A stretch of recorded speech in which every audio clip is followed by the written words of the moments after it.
It's overwhelming. These are deep down. This flower is so clever.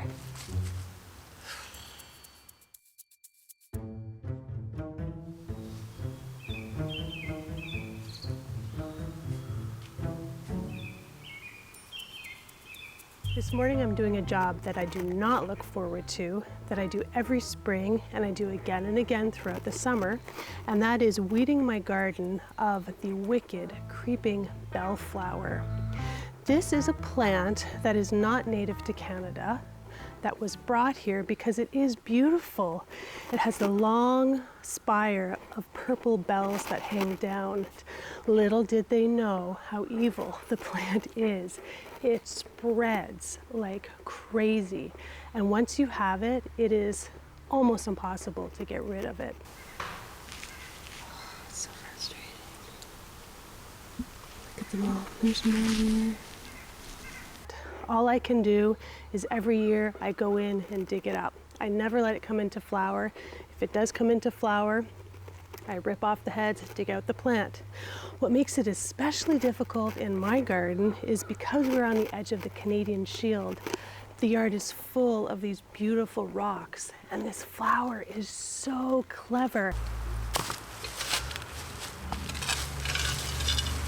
Feel them, there's a big rock here, and they're growing up from under that rock. So I'll never, and they're just ripping off the tuber. So I'll never get it out.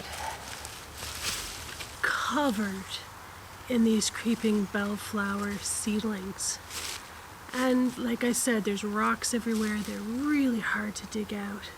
They come up like this on these light green thin stems and then have a sort of heart-shaped leaf. And see the leaf as they get older, they point like that. Here's a little bunch of them. And they do start, they'll just start out quite small, but they also come up singly from around the rocks. You'll see a long white root.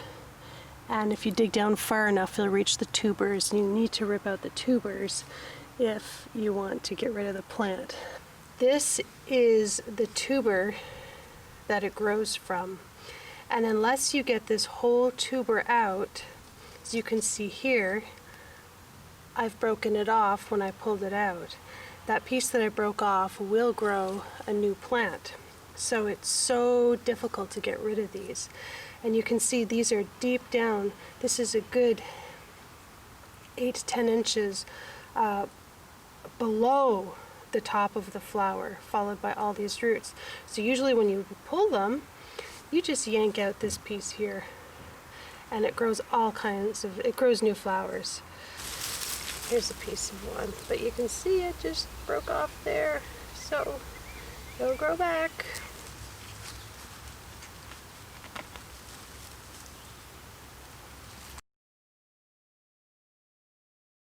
So here it is, the flower of the wicked creeping bellflower.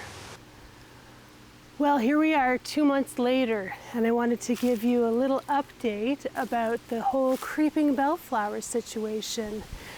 It actually looks pretty good. I can only see 2 or 3 flower heads poking up, and I think the rest of them are pretty much gone. So for these 2 flower heads, I'll just rip them out like this.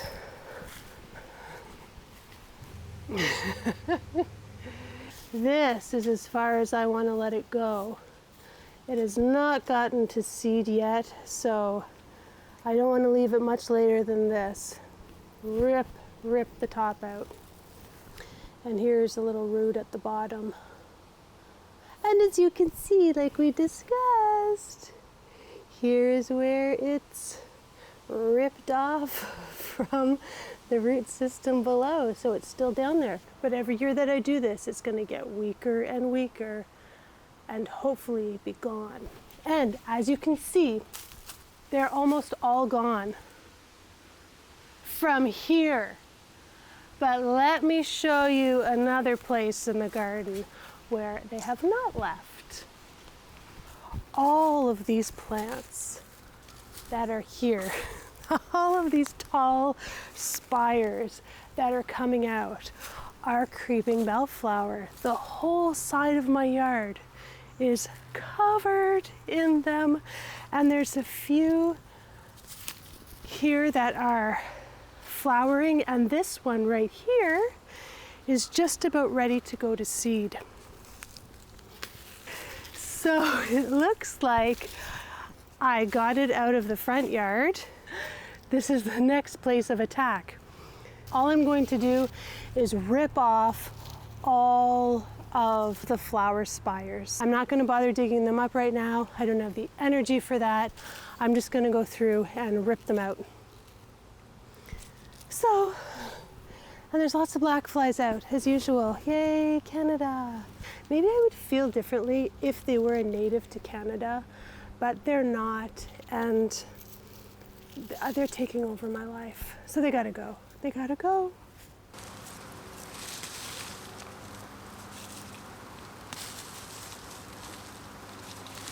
All right, I have decided that I'm not gonna pull all of these out one by one. They haven't gone to seed yet. So I'm going to get my husband to come in and with a tractor and just mow them all down. And that'll do the trick. That'll prevent them from coming into seed, and then I won't have to pick them one by one because there's like 1,000 little spikes coming out of the ground.